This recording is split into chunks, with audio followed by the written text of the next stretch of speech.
mereka sampaikan ada agen-agen Dajjal yang berada di tangan di antara anak-anak muda hari ini gitu.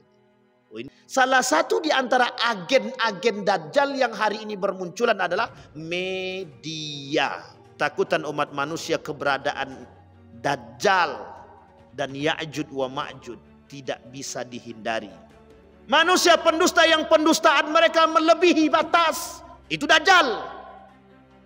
Ada manusia yang melakukan propaganda, manipulasi media dan lain sebagainya, mencaci memaki gunanya untuk menghancurkan sesama muslim. Dajjal. Jangan tersinggung. Jangan tersinggung. Karena itu berada di antara umat manusia.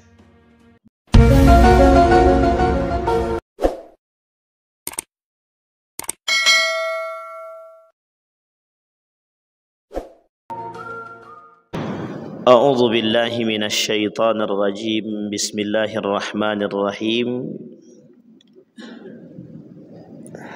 Assalamualaikum warahmatullahi wabarakatuh. Assalamualaikum warahmatullahi wabarakatuh. Alhamdulillahi rabbil alamin. Wassalatu wassalamu ala ashrafil anbiya'i wal mursalin wa ala alihi wa sahbihi ajma'in. Allahumma salli wa sallim wa barik ala hadzal nabiyil karim. Allahumma salli ala Muhammad wa ala ali Muhammad fil alamin innaka Hamidum Majid. Ya ayuhan nasu ittaqu rabbakum alladhi khalaqakum min nafsin wahidah wa khalaqa minha zawjaha wa batha minhuma rijalan katsiran wa nisaa. Wattaqullaha alladhi tasaaluna bihi wal arham innallaha kana 'alaikum raqiba. Wa qala Allah ta'ala ya ayyuhalladzina amanu ittaqullaha wa qulu qawlan sadida yuslih lakum a'malakum wa yaghfir lakum dhunubakum wa may yuti'illaha wa rasulahu faqad faza fawzan 'azima. Puji syukur kehadiran Allah atas limpahan rahmat dengan mengucapkan alhamdulillahirabbil alamin. Berselawat kepada Nabi dengan mengucapkan Allahumma salli ala Muhammad wa ala ali Muhammad fil alamin innaka Hamidum Majid. Bapak Ibu sekalian yang berbahagia, mudah-mudahan di maghrib ini Allah limpahkan rahmat dan karunia-Nya kepada kita semua. Allah jadikan kita orang-orang yang selalu bersyukur kepadanya. Allah jadikan kita orang-orang yang istiqamah dalam ketaatan kepadanya. Allah jadikan kita keluarga yang sakinah, mawaddah, warahmah. Kemudian Allah anugerahkan kita anak-anak yang saleh dan salihah. Dan Allah matikan kita dalam husnul khatimah. Amin ya rabbal alamin. Baik Bapak Ibu sekalian yang berbahagia, di malam hari ini kita akan sedikit melanjutkan kajian kita tentang Al-Masihid Dajjal, tentang 10 tanda datangnya hari kiamat, tapi tanda-tanda besar. Yang dahulu sudah kita pelajari itu tentang tanda-tanda kiamat kecil melalui fenomena-fenomena. Dan sekarang kita akan coba pelajari, kita akan coba melihat kembali bagaimana tanda-tanda kiamat besar yang kelak setelah itu akan terjadinya hari kiamat yang diakhiri dengan zalzalah. Zalzalah itu goncangan yang akan kemudian menghancurkan semua umat manusia tanpa ada yang tersisa. Bayangkan ketika tsunami itu terjadi di setiap daerah, bukan hanya di satu daerah saja. Begitulah kondisi ketika itu. Itu bagian kecil daripada zalzalah. Kelak zalzalahnya jauh lebih besar daripada itu. Karena kemurkaan Allah, karena tanda-tanda datangnya hari kiamat, karena hari kiamat itu, karena hari yang dijanjikan oleh Allah. Inna sa'ata la'atiyatun la raiba fih. Hari kiamat itu pasti datang tanpa ada keraguan. Sehingga ketika hari kiamat itu menjadi pusat perhatian, sampai satu hadis yang sangat populer di telinga kita, ketika Nabi duduk bersama para sahabat, ada di situ Umar bin Al-Khattab, datang seorang pemuda bertanya tentang Islam, iman, ihsan. Kemudian bertanya kepada Nabi tentang hari kiamat. Justru Nabi mengatakan yang ditanya tidak lebih tahu daripada yang ditanya. Maka Bapak Ibu sekalian yang berbahagia, kemudian Nabi ditanya lagi kembali, bagaimana kalau seandainya tanda-tanda hari kiamat? Barulah kemudian Nabi menyampaikan. Salah satu di antara yang disampaikan oleh Nabi dari hadis tersebut adalah binatang melata. Kemudian ada fenomena yang paling unik yang disebut dengan seorang budak melahirkan anak daripada tuannya. Artinya apa? Kelak dari apa yang disampaikan oleh Nabi di dalam hadis tersebut terjabarkan bersifat fenomena, bersifat huru hara atau prahara itu sendiri. Sehingga dalam kitab Sahih Muslim, dalam kitab Sahih Al-Bukhari, begitu juga dalam kitab Sunan Ibnu Majah, begitu juga dalam Ad-Darimi misalkan, mereka mengkaji fenomena-fenomena tersebut dengan tujuan, kata Syekh Ramadan Al-Buti, alasan dan tujuan mempelajari tanda-tanda hari kiamat itu agar umat muslim itu kelak sadar bahwa janji Allah itu pasti akan terjadi. Maka Bapak Ibu sekalian yang berbahagia, di malam hari ini kita akan coba mengkaji kembali tentang Dajjal. Yang kemarin telah kita sampaikan, apa sih Dajjal tersebut? Makhluk seperti apa dia? Sudah kita sampaikan, karakternya, sifatnya sudah kita sampaikan. Maka ada Dajjal secara global, ada Dajjal bersifat maknawi, ada Dajjal bersifat istilahi. Ada Dajjal yang nyata, ada Dajjal yang bersifat saja. Dua hal kata Nabi. Dajjal itu kalau ditinjau secara sifat ada dua. Satu Dajjal beneran, yang kedua manusia yang bersifat Dajjal. Maka disebut oleh Nabi dalam hadisnya Dajjal bainad dajajil. Munculnya Dajjal di antara para Dajjal yang lain. Jadi kalau ada orang yang mengatakan karakter orang itu menyerupai seperti karakternya Dajjal, sehingga dia katakan mungkin orang-orang itu seperti Dajjal kata dia. Itu bahasa itu disampaikan oleh Nabi. Kata Nabi, bermunculan Dajjajil. Dajjajil itu artinya Dajjal. Meskipun bukan Dajjal akbar, bukan Dajjal beneran, tapi ditinjau dari segi sifat. Maka kata Nabi dalam hadisnya itu, Dajjaluna kadzabun. Kelak akan muncul orang-orang yang memiliki sifat seperti Dajjal. Salah satu di antara sifatnya adalah kadzabun. Hadis ini diperkuat oleh hadis Nabi yang lain. Beberapa hari yang lalu, seorang ulama dari Yaman menyampaikan motivasi kepada masyarakat yang hadir dalam ceramah ketika itu, dan beliau membahas tentang satu kalimat, satu hadis, yang hadis itu sangat unik. Apa kata beliau? Kelak di akhir zaman akan bermunculan orang-orang yang jumlahnya 30 kadzaban. Bahkan ada yang mengatakan dalam riwayat yang lain 70 kadzaban. Kata beliau, bermunculan kelak di akhir zaman itu 30 para pendusta. Dalam riwayat yang lain Nabi kata 70 para pendusta. Sehingga beliau katakan yang seperti inilah yang disebut dengan pengikut-pengikut Dajjal. Yang seperti inilah yang disebut dengan Dajjajil. Artinya apa? Dajjal beneran belum keluar, manusia yang bersifat Dajjalnya udah keluar. Kalau kita mengkaitkan, ini tidak ada namanya ilmu cocokologi. Tetapi hadis Nabi itu untuk dicermati dan diamati. Sehingga para ulama mencoba mentelaah hadis-hadis tersebut. Memang tidak mencocokkan dengan keadaan. Tidak mencocokkan. Hanya saja keadaan itulah yang akan terjadi seperti apa yang dikatakan oleh baginda Nabi Muhammad SAW. Sehingga Bapak Ibu sekalian yang berbahagia, yang lebih parah lagi bukan hanya sekedar sifat, berdusta secara lisan dan hati. Sehingga rusaknya di mana? Rusak pada keimanan, rusak pada akidah. Inilah yang disebut dengan bermunculannya para dajjal. Maka Bapak Ibu sekalian yang berbahagia, dalam satu pandangan justru ada yang mengatakan Zionisme Amerika adalah tangan daripada dajjal itu sendiri.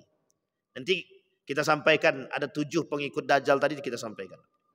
Siapa-siapa saja dan siapa saja dan model seperti apa saja agen-agen dajjal itu.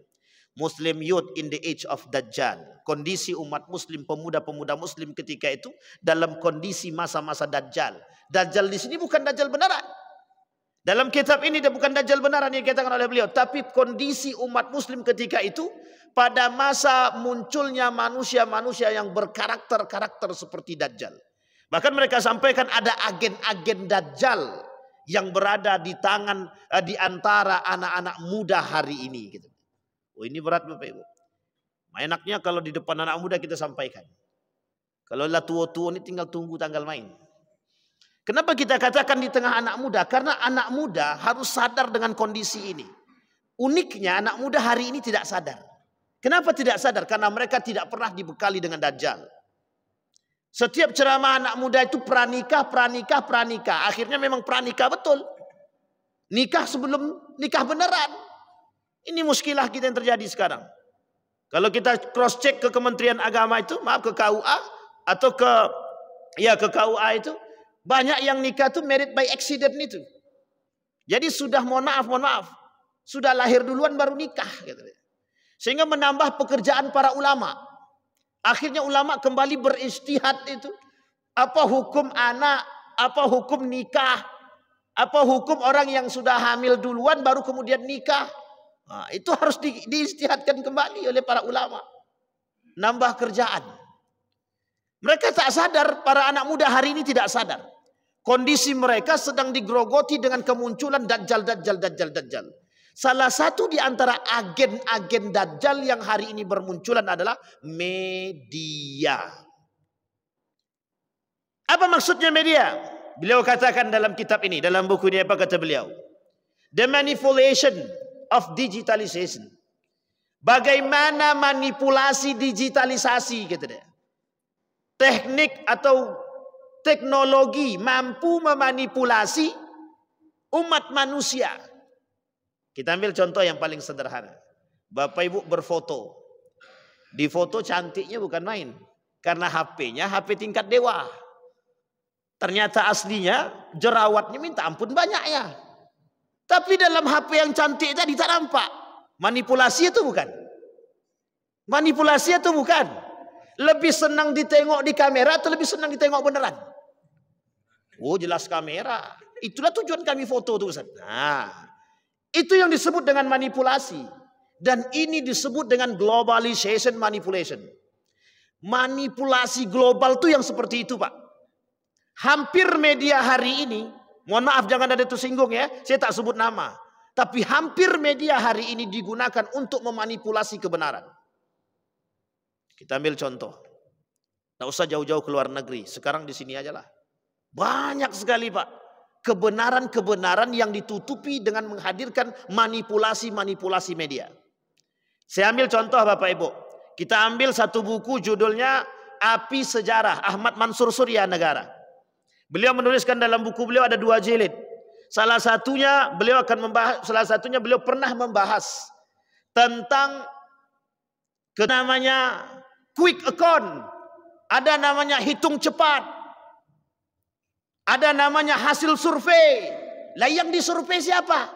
Orang-orang dia. Ayo benar, jelas tinggi rating dia. Kalau perlu anak beranak itu suruh dihitung sekali. Nah, itu kondisi kita hari. Manipulasi apa tujuannya? Mengangkat elektabilitas. pada hakikatnya manipulasi. Pada hakikatnya manipulasi. Dan apa yang terjadi? Sukses.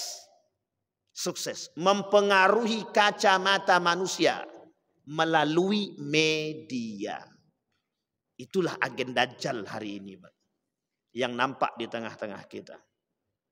Bayangkan anak muda hari ini tidak bisa melepaskan diri mereka dari teknologi, yang teknologi itu hari ini menjadi makanan sehari-hari bagi mereka, atau disebut dengan kebutuhan yang tak bisa ditinggalkan. Tidak bisa ditinggalkan. Maka kalau kita bertanya Bapak Ibu ke anak-anak sekolah hari ini, terkhusus anak-anak mahasiswa, ada enggak anak mahasiswa hari ini yang tidak pakai HP? Tak ada. Ini insya Allah besok Rabu kami ketemu dengan mahasiswa. Di dalam kelas saya katakan ada tugas buat kalian. Cari di universitas ini yang tidak pakai HP. Besok kita tahu, lihat jawabannya. Yang kedua, saya buat tugas sama mereka. Cari di antara mahasiswa yang punya HP yang tidak punya paket. Yang ketiga, cari di antara mahasiswa itu yang tidak punya sosial media. 3 cukup. Di kelas yang lain saya buat tugas yang lain. Cari di antara mahasiswa-mahasiswa ini yang harinya habis dengan Quran, yang harinya habis dengan buku. Saya kasih waktu mereka 2 minggu. Insyaallah Rabu depan kami ketemu. Kita lihat hasilnya, Pak. Mana hasilnya? Tapi meskipun prediksinya kita sudah tahu, Pak. Prediksinya kita tahu. Kita ambil sampelnya, Pak. Sampelnya dalam kelas. Ini sampelnya dalam kelas saya. Ada 3 kelas. Saya katakan begini. Siapa di antara kalian yang bangun tidur langsung megang HP? Semuanya, Pak. Coba bayangkan. Siapa di antara kalian yang semua yang ada ini bangun tidur ambil HP baca Quran? Enggak ada. Siapa di antara kalian yang pegang HP, bangun tidur pegang HP langsung buka sosial media? Angkat tangan semua, Pak. Bayangkan, Pak. Apa yang mereka tonton? Apa yang mereka lihat? Facebooknya, Instagramnya, apa lagi, Bang? Twitternya, TikToknya, pegang hafal lah pun. Apalagi dulu namanya, fat apa namanya itu? Nah itulah pokoknya. Sampai pun saya tak tahu, Pak. Sosial. Saking banyaknya, Pak. Adakah mereka yang mau membuka HP itu untuk baca Quran? Kita tanya, Pak. Dari 70 mahasiswa hanya 1 yang bangun tidur, sholat malam, kemudian baca Quran. 71 perbandingannya. Sampai di sini paham Bapak Ibu, betapa besarnya hari ini pengaruh teknologi dan sosial media menghancurkan karakter-karakter anak muda. Bayangkan, kita runut.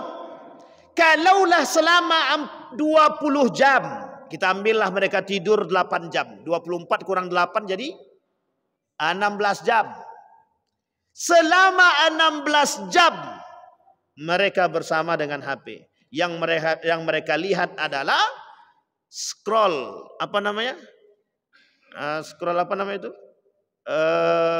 Status orang. Namanya stalker. Bayangkan Bapak Ibu. Apa yang mereka lihat, Pak? Mohon maaf Bapak Ibu, anak-anak hari ini, anak-anak kecil jangan kasih HP. Karena di HP itu jauh lebih berbahaya daripada TV. Meskipun TV sudah berbahaya, tambah HP lagi sekarang, Pak. Ini saya ambil contoh Bapak Ibu, saya ambil contoh ini kasus pada anak saya sendiri. Anak kasus, ini kasus nyata. Memang ketika itu sempat kami kasih HP, Pak.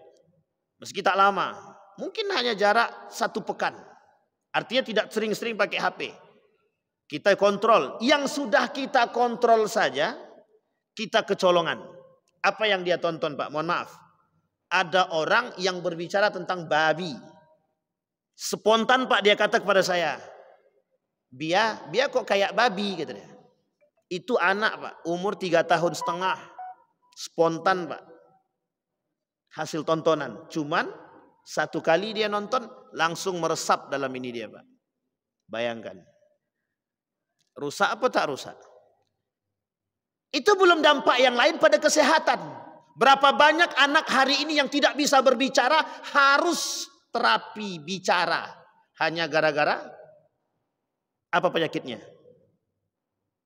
Apa penyebabnya? HP. Bayangkan yang dirusak oleh HP, yang dirusak oleh media, yang dirusak oleh teknologi, mulai dari anak baru lahir sampailah sampailah kakek-kakek yang sudah mau mati. Duduk di pojok tuh, ngapo latuk tuh. Tengok tangannya, main HP. Oh, sedang rajin. Oh, kira SMS dengan kawannya. Rupanya main judi online.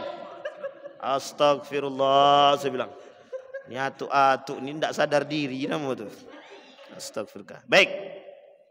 Kata Nabi, semua Nabi mengingatkan akan kedatangan Dajjal, kata Nabi. Mulai dari Nabi Adam sampai Nabi Muhammad, semuanya memperingatkan tentang kedatangan Dajjal. Padahal bagi mereka Dajjal itu masih jauh sekali. Tapi Nabi ketika berbicara dengan para sahabat, rasa kekhawatiran sahabat terjadi. Takut para sahabat itu. Diambilnya tangannya. Khawatir. Begini kondisi para sahabat ketika itu. Tapi dengan wajah yang khawatir. Kalau kita tidak kan dengar tuh sambil tersenyum. Seolah-olah kita tak sadar kalau Dajjal itu sudah mau datang. Sehingga para sahabat kemudian berkata kepada Nabi, akankah kami bertemu dengan mereka? Kata Nabi, bukan kalian. Tapi Bapak Ibu sekalian yang berbahagia, Dajjal itu ada pada 3 kondisi yang pernah ditemukan oleh para sahabat, yang dinukil oleh Nabi dalam hadisnya. Abu Khuza'ah, Ibnu Siyad, Tamim Ad-Dari. Itu perkataan Nabi. Suatu ketika sahabat sedang bercerita, tertawa, senang mendengar cerita Nabi. Suatu ketika Nabi naik berdiri, kemudian semua mulai tenang. Ternyata Nabi menyampaikan satu hadis tentang keberadaan Dajjal. Yang ketika itu riwayatnya disampaikan tentang Tamim Ad-Dari. Apa kata baginda Nabi Muhammad SAW tentang Tamim Ad-Dari? Apa kata baginda Nabi? Diceritakan oleh Nabi seorang pemuda yang sudah bertemu dengan yang dianggap Dajjal. Singkat cerita, ternyata di dalam tersebut didapatkan seorang yang gagah badan, dia besar, yang dianggap bermata satu. Bermata satu. Kemudian terjadi dialog di antara mereka. Nabi ceritakan. Nabi bercerita dan menceritakan seperti apa yang diceritakan oleh pemuda tersebut. Apa kata orang yang dikerengkeng tadi?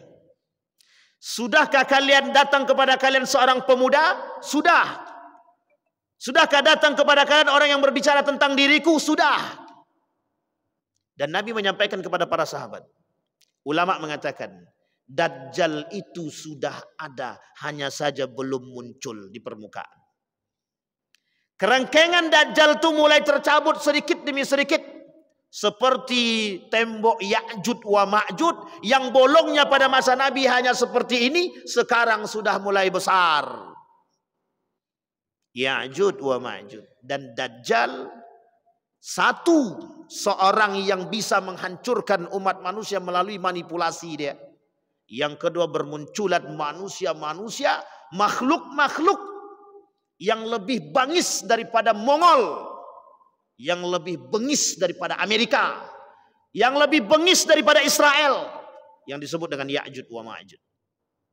Ketakutan umat manusia keberadaan Dajjal dan Ya'jud wa Ma'jud tidak bisa dihindari. Tidak bisa dihindari. Apa kata Nabi? Ketika Nabi menyampaikan tentang Tamim Ad-Dari, Nabi menyimpulkan kepada para sahabat. Apa kata Nabi? Sudah muncul Dajjal, sudah ada Dajjalnya, hanya belum muncul di permukaan. Umar bin Khattab bertanya kepada baginda Nabi Muhammad SAW tentang Ibnu Siyad. Satu ketika sedang duduk, lewat Ibnu Siyad. Siapa Ibnu Siyad? Kata Umar bin Khattab, sampai Umar bin Khattab percaya kalau Ibnu Siyad itu saking dustanya dia. Apa kata Umar bin Khattab? Huwa Dajjal. Sampai dikatakan, Pak, saking pendustanya Ibnu Siyad tadi dikatakan oleh Umar bin Khattab, itu Dajjal. Umar bin Khattab pun hampir percaya. Jangankan Umar bin Khattab, dalam hadisnya Nabi ragu kepada Ibnu Siyad karena sifat dusta yang dimiliki. Kemudian berbicara Ibnu Siyad, kalaulah aku Dajjal, Dajjal bermata satu, aku punya 2 mata. Kalaulah Dajjal bertuliskan kafir, aku tak bertuliskan kafir. Kalaulah Dajjal dia tidak menikah, aku menikah.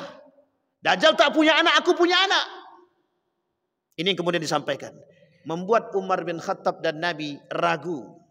Abu Khuza'ah yang ketiga. Abu Khuza'ah. Saking tingginya tingkat kedustaannya, satu kampung percaya dengan pendustaannya.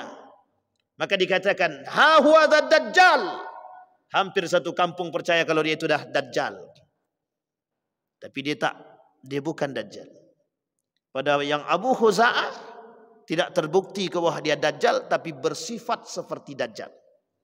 Sama dengan Ibn Ziyad, bukan Dajjal tapi bersifat seperti Dajjal. Apa kata Nabi? Terkait dua kasus yang pertama. Apa kata Nabi? Kata Nabi, itulah dia Dajjal bainad dajajil. Dajjal yang bukan Dajjal beneran, tapi sudah muncul Dajjal yang lain. Apakah Dajjal yang seperti itu sudah ada di antara kita? Mesti. Manusia pendusta yang pendustaan mereka melebihi batas, itu Dajjal. Ada manusia yang melakukan propaganda, manipulasi media dan lain sebagainya, mencaci memaki gunanya untuk menghancurkan sesama muslim. Dajjal. Jangan tersinggung. Jangan tersinggung. Karena itu berada di antara umat manusia. Berada di antara umat manusia. Nanti kita lihat Bapak Ibu, siapa 7 pengikut Dajjal tadi. Apakah 7 pengikut Dajjal itu ada karakternya pada orang-orang di sekitar kita atau pada diri kita? Mudah-mudahan tidak. Kemudian Nabi katakan, ada namanya tahun-tahun yang sangat ekstrim. 3 tahun sebelum kedatangan Dajjal. Masa 3 tahun itu disebut dengan tahun-tahun paceklik yang ekstrimnya melebihi ekstrim pada masa Nabi Yusuf. Lebih berbahaya. Sehingga ketika Dajjal datang masih pada kondisi paceklik, apa kata Dajjal? Ditunjuknya pohon jagung yang mati hidup. Ditunjuknya semangka yang tak hidup. Ditunjuknya langit yang tak turun hujan, langsung turun hujan. Ditunjuknya orang mati, langsung hidup. Ditunjuknya orang sakit, langsung sehat. Dia membawa di tangan kiri dan di tangan kanan dan kiri dia. Apa yang disebut dengan tangan kanan dan tangan kiri? Manipulasi yang dia bawa. Tangan kanannya halal, tangan kiri dia haram. Tapi sesungguhnya itu sebaliknya. Maka karakter ini perlu kita pahami. Andai kata kelak ada generasi kita ceritakan kepada mereka. Biar kelak generasi yang bertemu dengan Dajjal sadar bahwa setiap yang di tangan Dajjal sebelah kanan adalah yang halal, pada hakikatnya yang haram. Yang sebelah kiri yang haram, pada hakikatnya yang halal. Kondisi itulah hari ini yang kita hadapi. Ada orang-orang yang muncul di permukaan bumi menghalalkan yang haram dan mengharamkan yang halal.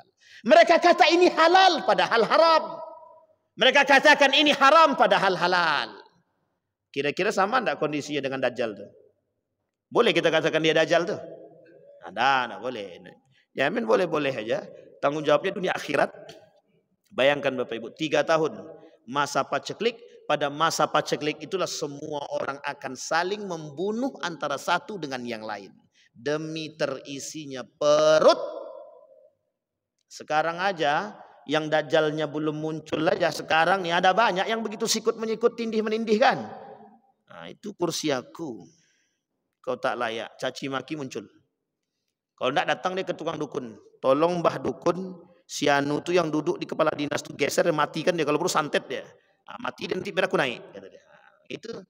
Ini unik nih Pak. Orang-orang yang suka menindih, orang-orang yang suka mengambil hak orang lain, orang-orang yang suka sikut-sikutan lah. Demi kekuasaan, demi dunia, demi harta, demi jabatan, demi wanita dan lain sebagainya. Hanya demi kedudukan di hadapan manusia, mereka rela menghabisi manusia bersama manusia. Makanya Bapak Ibu sekalian yang berbahagia, kelak di akhir zaman itu pembunuhan itu merata. Bukan pembunuhan dengan fisik saja, tapi kelak pembunuhannya secara massal menggunakan media. Namanya pembunuhan karakter. Orang mati dengan karakter dia. Ada orang yang bunuh diri karena tersandra. Stres otak. Tak ada kekuatan untuk mencari perlindungan. Apa yang mereka lakukan? Stres, naik ke gedung tingkat 5, dari tingkat 5 dilompat ke bawah, mati. Sehingga terjadi kasus bunuh diri pada akhir zaman itu lebih banyak daripada yang kita dapatkan pada masa-masa yang normal. Masa itu 3 tahun sebelum datangnya Dajjal yang beneran. Loh, bagaimana kita tahu, Pak? Nabi kata, apakah kita berada pada posisi itu? Berdoa kepada Allah. Sehingga ketika sahabat mendengarkan pernyataan Nabi tentang masalah Dajjal yang Nabi ceritakan, apa kata para sahabat? Bisa enggak ya Rasulullah engkau doakan kami agar dimatikan sebelum kami bertemu dengan itu. Kemudian sahabat bertanya, bagaimana kondisinya kalau seandainya kaifa kanu? Bagaimana kondisi mereka kalau seandainya bertemu dengan kondisi seperti itu? Sahabat bertanya, untuk kita, untuk generasi setelahnya. Pada hakikatnya sahabat tahu, Nabi tahu bahwa sahabat ini nggak akan ketemu, Pak. Tidak akan ketemu dengan Dajjal. Tapi kenapa mereka berbicara seolah-olah itu diri mereka? Mereka ingin sampaikan kepada kita bahwa kondisi itu pasti akan datang dan menakutkan. Maka kembalilah. Kembalilah. Apa kata Nabi? Kembalilah. Ada 2 hal yang harus dilakukan umat muslim ketika itu. Tetap berkumpul bersama yang saleh atau beruzlah mencari tempat yang selamat. Kalau tidak, habis. Setiap orang yang mendengarkan suara Dajjal, mesti mereka terpedaya dengan tipu daya dan Dajjal. Terjadinya beberapa perkara besar sebelum munculnya Dajjal. Hari ini perkara-perkara besar itu sudah muncul, Pak. Perkara-perkara besar itu sudah muncul. Hanya saja perkara-perkara tersebut belum 100% nampak di hadapan kita. Apa itu? Perkara-perkara besar. Perzinahan yang merajalela. Masih banyak orang yang menjaga diri? Masih ada orang yang melakukan perzinahan? Ada. Tapi tidak merajalela. Yang kedua, kemaksiatan merajalela. Hampir terjadi. Bahkan hampir 60% kemaksiatan hari ini dilakukan umat manusia. Kemungkaran dibiarkan. Hari ini kemungkaran kita biarkan. Kemungkaran kita biarkan. Kenapa kita biarkan? Kalau aku ikut-ikutan, aku pula yang tersandra nanti. Jadi tak sanggup. Maka ada seorang ulama mengatakan begini. Kata para ulama itu, rasa takut yang dimiliki seorang yang alim itu harus lebih tinggi dari ilmu yang dia miliki. Apa kata beliau? Laisal ilma bi kasratir riwayah, walakinnal ilma bi kasratil khasyah. Hari ini kenapa kemungkaran merajalela? Karena orang-orang yang mengerti lebih banyak mencari aman dan diam. Apakah karena mereka takut? Bukan. Bukan. Untuk mengamankan diri mereka. Untuk mengamankan diri mereka.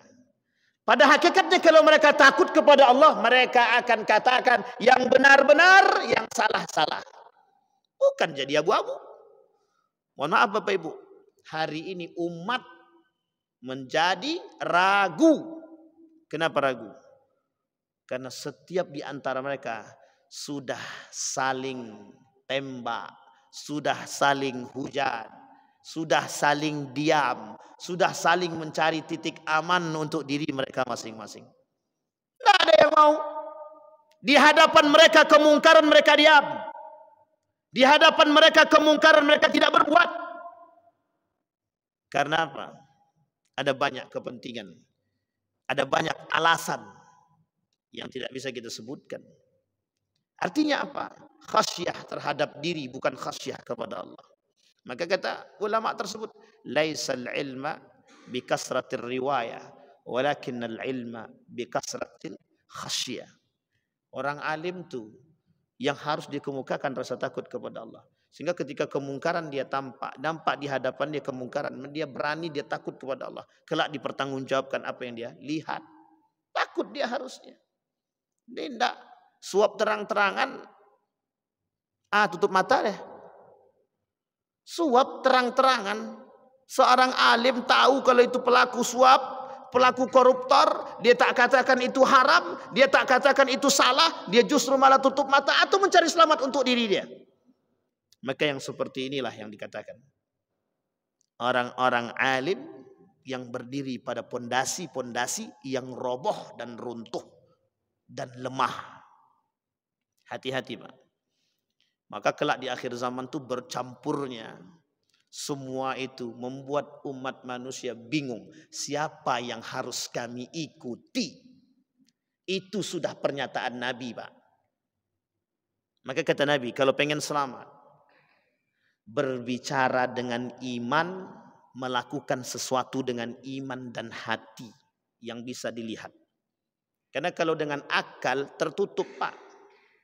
Banyak orang berakal tapi tak berakhlak. Banyak orang berakal tapi tak beriman.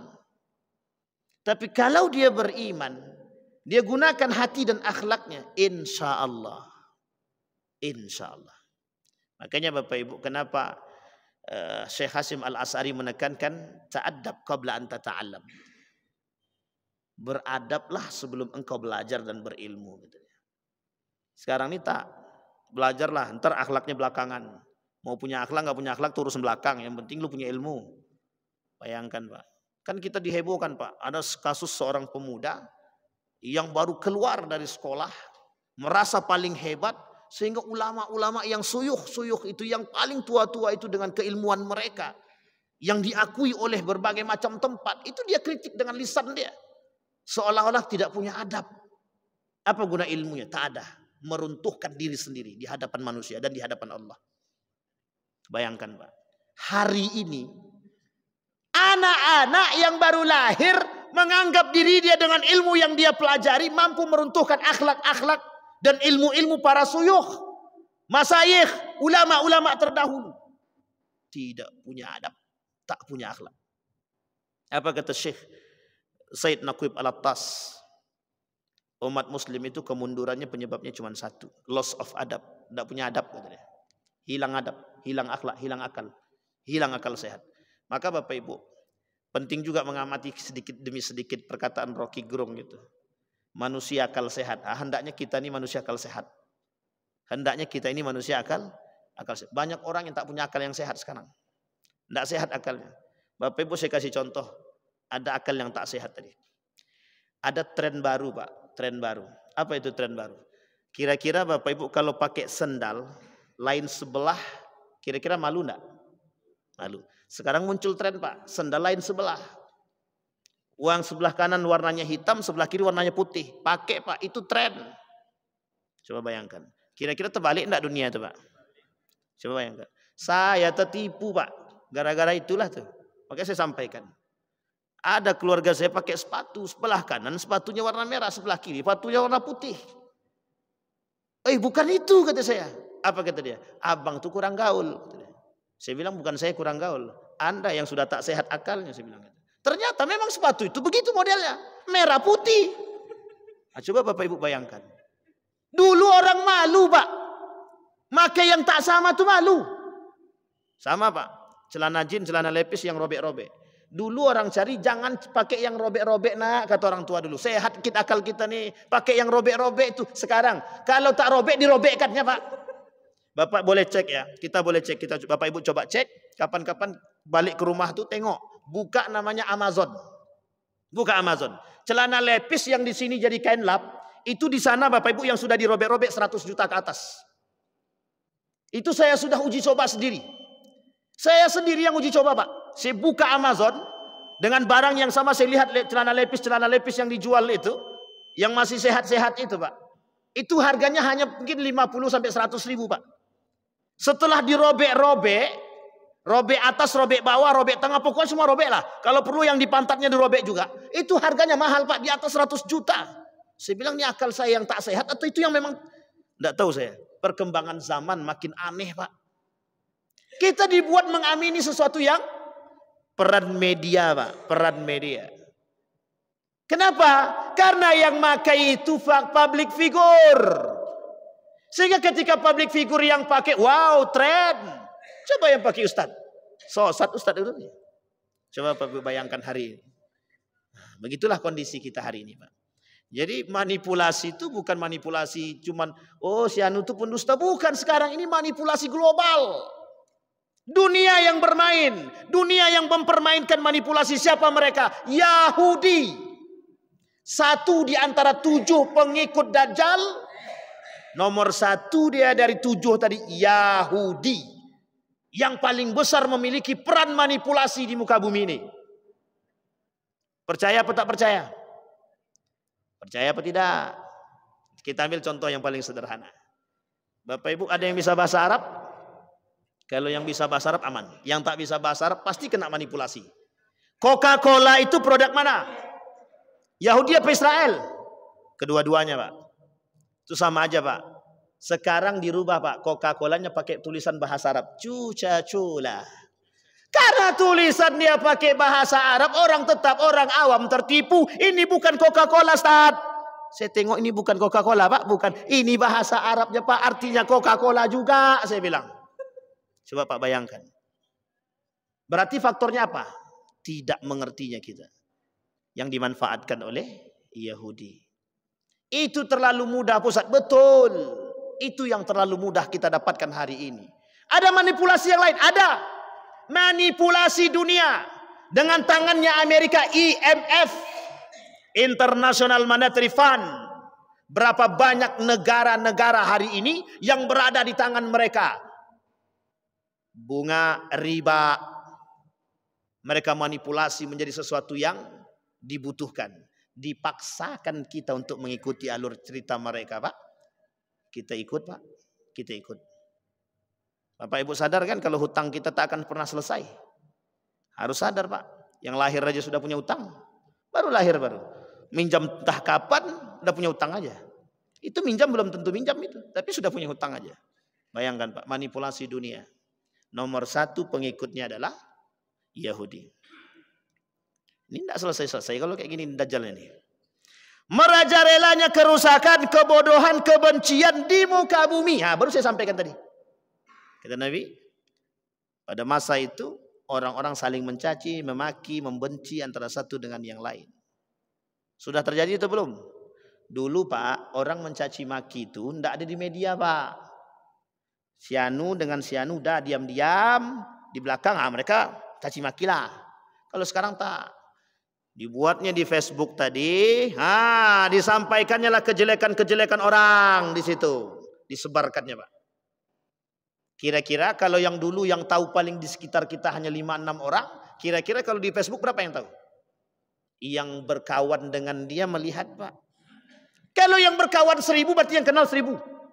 Artinya dia sudah menyebarkan aib orang lain pada 1000 orang. Kalau di atas 1000, ya segannya itulah. Kira-kira. Itu dasar perjuangan agama atau kebencian? Maka Bapak Ibu jangan terjebak. Jangan terjebak pada kasus Salafi Wahabi. Jangan terjebak. Kalau Anda tak suka dengan Wahabi, perang mereka secara agama. Jangan dengan kebencian. Hari ini yang muncul kebencian. Anda benci mereka, mereka benci Anda sama. Anda dan mereka sama-sama Khawarij. Bayangkan, Pak. Sama-sama punya kebencian. Khawarij itu memerangi orang yang selain daripada mereka karena kebencian. Karena sakit hati. Bukan karena agama. Jangan berlindung di balik agama. Agama mereka jadikan kambing hitam. Untuk mendapatkan mansibah kedudukan. Sudah lewat waktunya. Sudah ditengok dari pojok. Tenang, Pak. Dah mau selesai insyaAllah. Sebelum kita tutup, Bapak Ibu. Maka merajalelanya kebencian, kerusakan, kebodohan. Ada pengikut Dajjal 7. Yang 1 sudah kita sampaikan. Yang kedua, pengikut Dajjal sebelum kita tutup adalah kaum munafik. Kaum munafik. Siapa kaum munafik itu? Mereka yang berada di antara kita, Bapak Ibu. Mereka yang lisan dia berkata A, hati dia berkata B. Atau sebaliknya. Artinya apa? Mereka tampakkan secara lisan kebenaran. Mereka sembunyikan kebatilan di dalam diri mereka. Artinya kelak Bapak Ibu di akhir zaman itu. Manipulasi yang dilakukan oleh kaum-kaum yang tidak bertanggung jawab. Yang kita sebut sebagai manusia-manusia munafik. Mereka punya peran besar dalam merusak muka bumi ini. Kita ambil contoh adalah. Ketika kaum liberal tidak mengakui keberadaan Nabi, pada hakikatnya mereka bukan tidak mengakui Nabi. Hanya saja ketika mereka mengakui, hanya saja ketika mereka mengatakan Nabi itu bukan Nabi Muhammad, bukan Nabi yang benar, atau Nabi pendusta, mereka dapat duit. Manipulasi. Hanya saja mereka mencari duit di balik penjualan lisan mereka. Manipulasi. Yang mereka lakukan manipulasi terhadap siapa? Orang awam. Yang mendapatkan hasil manipulasi itu siapa? Mereka. Mereka jual agama demi kepentingan dunia. Saya kira itu saja Bapak Ibu sekalian yang berbahagia. Insya Allah nanti kita lanjutkan lokasinya, pengikut Dajjalnya siapa saja, apakah Khawarij itu masuk dan lain sebagainya. Masih panjang ternyata Bapak Ibu. Insya Allah mudah-mudahan kita bisa selesaikan fitnah-fitnah Dajjal ini. Mudah-mudahan bisa menjadi pandangan bagi kita agar kita bisa menjaga keluarga-keluarga kita. Amin ya Rabbal. Fa'tabiru ya ulil absar la'allakum tuflihun. Assalamualaikum warahmatullahi wabarakatuh.